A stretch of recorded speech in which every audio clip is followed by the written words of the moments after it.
Una mañana de octubre en Scarborough, un hombre llamó al 911. Su esposa embarazada estaba en la bañera, sin respirar. Dijo que la encontró así después de salir a correr. Sonaba alterado, pero algo no parecía estar bien. ¿Por qué no la sacó del agua? ¿Por qué estaba tan tranquilo durante la llamada? ¿Y por qué su historia seguía cambiando? Al principio, parecía un trágico accidente, pero a medida que pasaban los días, surgieron más y más preguntas, y pronto quedó claro que esto no era lo que parecía.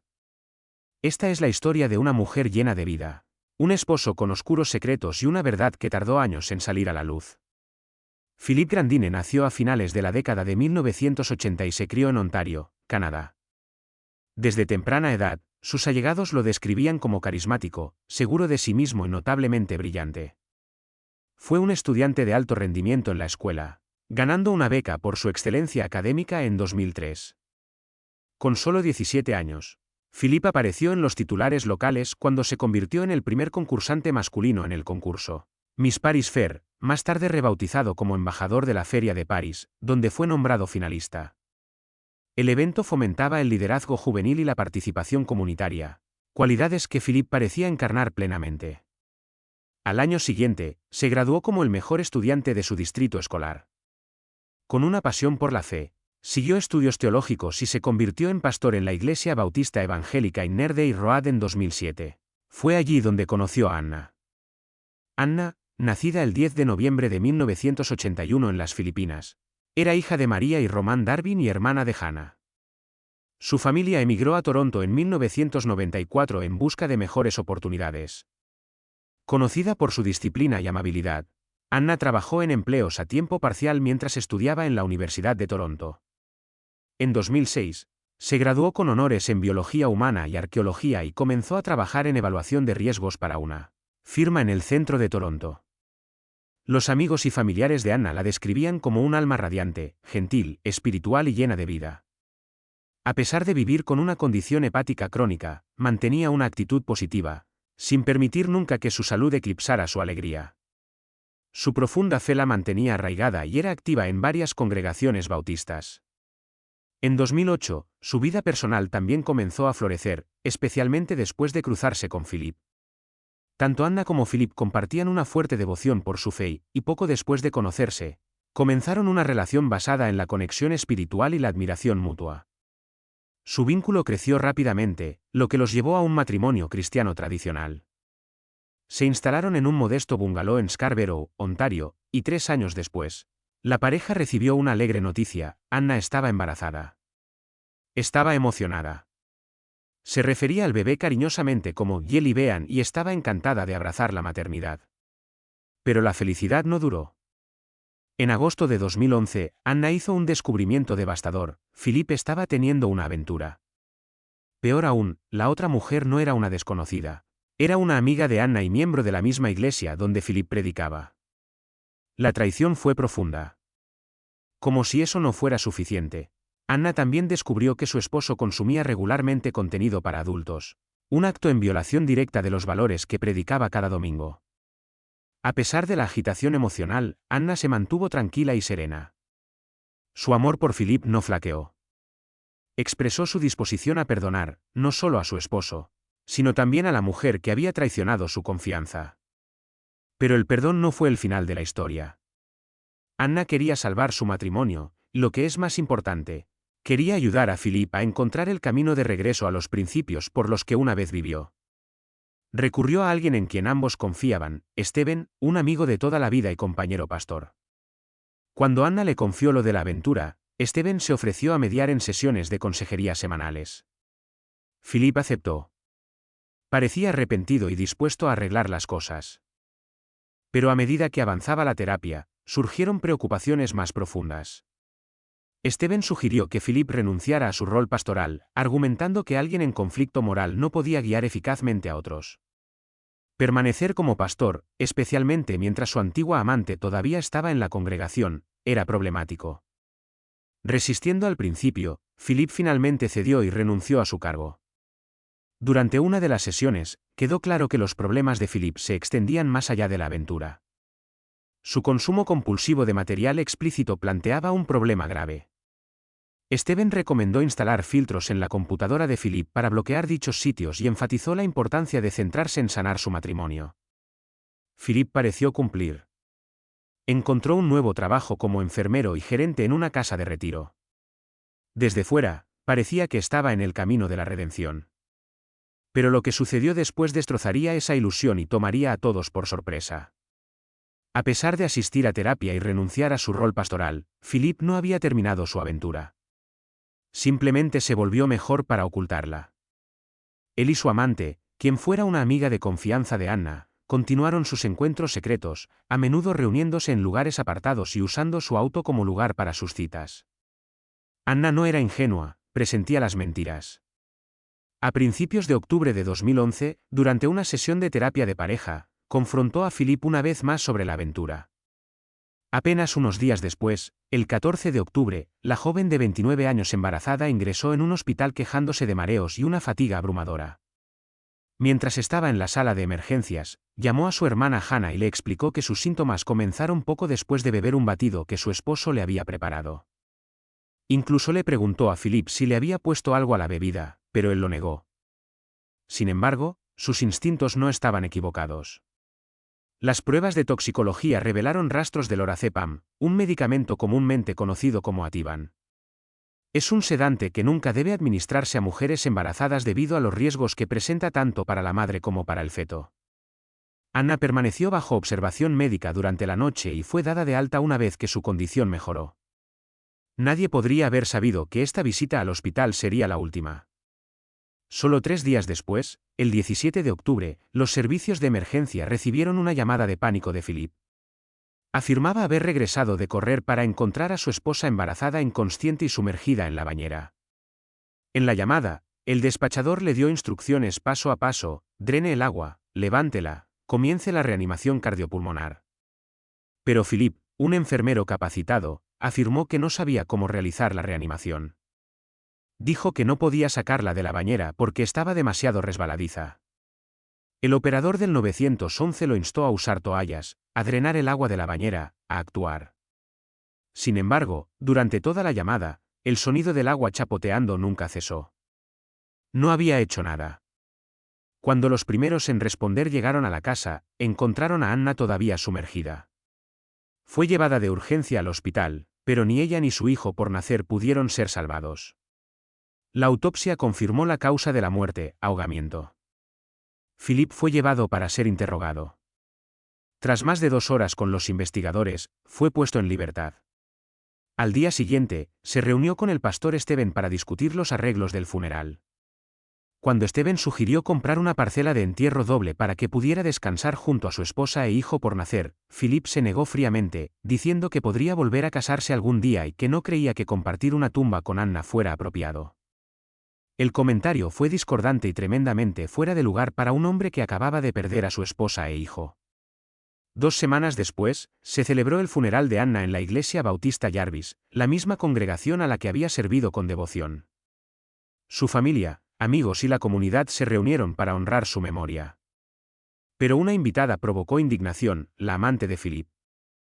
Asistió a la ceremonia a pesar de ser una figura central en la traición que destrozó el mundo de Anna. Philip se quedó en silencio a su lado, añadiendo insulto a la injuria.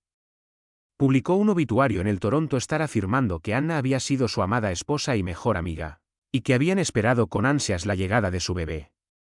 Terminó el tributo diciendo que el niño se había unido a ella en el cielo. Para muchos, la muestra de dolor no fue más que una actuación. Los allegados a Anna vieron a través de la máscara. En los meses siguientes, Philip continuó viendo a su amante en secreto. No fue hasta principios de 2012 que el romance pareció terminar. Mientras tanto, la sospecha de la comunidad se profundizó. Circulaban rumores sobre la conducta de Philip y crecía la ira por la aparente falta de acción de las autoridades. Una mujer, embarazada, drogada y muerta en su propia bañera, se había ido, y sin embargo, su esposo andaba libre. A puerta cerrada, los detectives de homicidios en Ontario habían estado reuniendo pruebas, construyendo lentamente un caso que apuntaba a un asesinato deliberado y premeditado. Su conclusión fue clara: Philip había drogado a Anna con la intención de acabar con su vida. En mayo de 2012, Fue arrestado formalmente y acusado de asesinato en primer grado. Según un portavoz de la División de Homicidios, ninguna prueba por sí sola selló el caso. Fue el peso de muchos pequeños y condenatorios detalles. Sin embargo, a pesar de los graves cargos, un juez dictaminó que Philip esperaría el juicio bajo arresto domiciliario en la apartada granja de sus padres en el condado de Brant. Sus identidades se mantuvieron en secreto, pero la noticia de su arresto conmocionó a la comunidad. Los vecinos que conocían a los Grandine expresaron incredulidad. Una mujer, Linda, recordó los veranos pasados con la pareja, bebiendo limonada en su porche y celebrando cumpleaños juntos. Dijo que Philip siempre parecía feliz, aunque nervioso por convertirse en padre. Nada a sus ojos había insinuado oscuridad. Pero los investigadores estaban seguros, Philip había hecho más que romper sus votos. Había orquestado la muerte de su esposa embarazada. El camino hacia la justicia fue largo y minucioso. No fue hasta 2014, 2 años después de su arresto, que comenzó el juicio por asesinato. Los fiscales alegaron que Philip, un ex pastor y enfermero en ejercicio, había sedado a Anna con Ativan. Esperó hasta que estuviera completamente vulnerable, luego la colocó en la bañera y la dejó ahogarse. Su motivo: liberarse de las responsabilidades del matrimonio y la paternidad y perseguir un futuro con su amante. Fue durante el juicio que se confirmó su identidad. Era la antigua niñera de la pareja y miembro de la iglesia de Philip. A pesar de la abrumadora sospecha, Philip se declaró no culpable. Afirmó que Anna se había quitado la vida o se había ahogado por accidente. Pero la fiscalía presentó pruebas condenatorias. El médico de familia de Anna, el Dr. Irving Gora, testificó que en casi una década de tratamiento, nunca le había recetado Ativan. Ella no tenía antecedentes de necesitar tal medicación. En contraste, el médico confirmó que solo unas semanas antes de la muerte de Anna, Philip había acudido a él quejándose de depresión y estrés matrimonial. Durante esa cita, confesó dudas sobre si Anna había sido alguna vez la pareja adecuada para él. El obstetra de Anna también subió al estrado, confirmando que él tampoco le había recetado Ativan. Sus testimonios reforzaron la narrativa de la fiscalía. El sedante encontrado en el sistema de Anna no provenía de ningún profesional licenciado que supervisara su cuidado. Los informes de toxicología fueron fundamentales. Mostraron que Anna tenía lorazepam en su sistema la noche que murió, pero también días antes, durante su hospitalización por mareos y confusión. En ese momento, los niveles habían sido más bajos. Para el momento de su autopsia, la dosis en su cuerpo había aumentado significativamente. Esto no fue un accidente, fue un patrón. Quizás la revelación más escalofriante provino de un análisis forense de la computadora de Philip. Los investigadores descubrieron una búsqueda realizada desde su cuenta de usuario el 10 de octubre. Justo una semana antes de la muerte de Anna. La pregunta, publicada en WikiAnswers, decía: ¿son fatales 100 miligramos de Ativan? Según los fiscales, la visita al hospital el 14 de octubre no fue solo una advertencia, fue un ensayo para lo que vendría después. 3 días después, Anna estaba muerta. También descubrieron que en la misma mañana del 14 de octubre de 2011, mientras Anna yacía en el hospital recuperándose de una emergencia médica inducida por drogas, un usuario en la computadora de Philip había buscado servicios de acompañantes en Toronto exactamente a las 4:48 de la mañana. Justo antes de que Anna fuera dada de alta, alguien que usaba su cuenta navegó por sitios web de Ultimate Intimate Experiences. Apenas unas horas después de que su esposa regresara a casa, ese mismo usuario estaba en línea de nuevo, esta vez investigando el sedante lorazepam. Para entender cómo Philip pudo haber obtenido la droga, los fiscales trajeron a su ex supervisora del centro de retiro donde trabajaba Philip. Catherine Faye testificó que, como jefa de enfermería asociada, Philip estaba a cargo de dispensar y desechar medicamentos para los residentes de la tercera edad. Los investigadores habían descubierto un documento en su computadora de junio de 2011 que enumeraba a los residentes y sus recetas, entre ellos, lorazepam. Pero quizás lo más condenatorio de todo fue que los expertos en tecnología revelaron que mientras Philip afirmaba haber estado corriendo el día que Anna murió, su filtro de contenido para adultos había sido desactivado. La implicación era clara: había estado en casa todo el tiempo y había mentido a la policía. El testimonio de su antigua amante desmanteló aún más cualquier ilusión de inocencia que quedara. Le dijo al tribunal que ella y Philip habían hablado por teléfono durante 30 minutos el día que él afirmó haber encontrado a su esposa inconsciente en la bañera. Más tarde ese mismo día, después de ser liberado del interrogatorio policial, Philippe fue a su casa y durmió con ella. Aunque ella afirmó que Philippe nunca habló de violencia, su relato retrató a un hombre muy alejado del esposo afligido que presentaba en público. Aún así, insistió en que seguían siendo amigos. La defensa de Philippe argumentó que Anna había tomado la droga ella misma, impulsada por la depresión después de enterarse de la aventura. Afirmaron que no había pruebas de que él se la hubiera administrado. Pero la evidencia circunstancial era abrumadora. En enero de 2015, después de 2 días de deliberación, el jurado llegó a un veredicto. Philippe Grandine fue declarado culpable de homicidio voluntario. Durante la sentencia, el juez dictó una pena de 15 años de prisión, declarando que el nivel de engaño y crueldad de Philippe desafiaba la decencia humana. La madre y la hermana de Anna dieron una declaración fuera del juzgado, recordándola como un alma amable y fiel, y expresando su dolor. Agradecieron a quienes las habían apoyado, pero la sensación de cierre duró poco. Philippe apeló el fallo. Un tribunal superior anuló su condena, citando un error técnico en cómo se había instruido al jurado. Se ordenó un nuevo juicio. Esta vez, se enfrentaría al cargo menor de homicidio involuntario. Fue puesto en libertad bajo fianza una vez más. El segundo juicio comenzó a principios de 2019. Los fiscales sostuvieron que Philippe había drogado a Anna para liberarse y tener otra vida con su amante y para continuar alimentando su obsesión con el material explícito.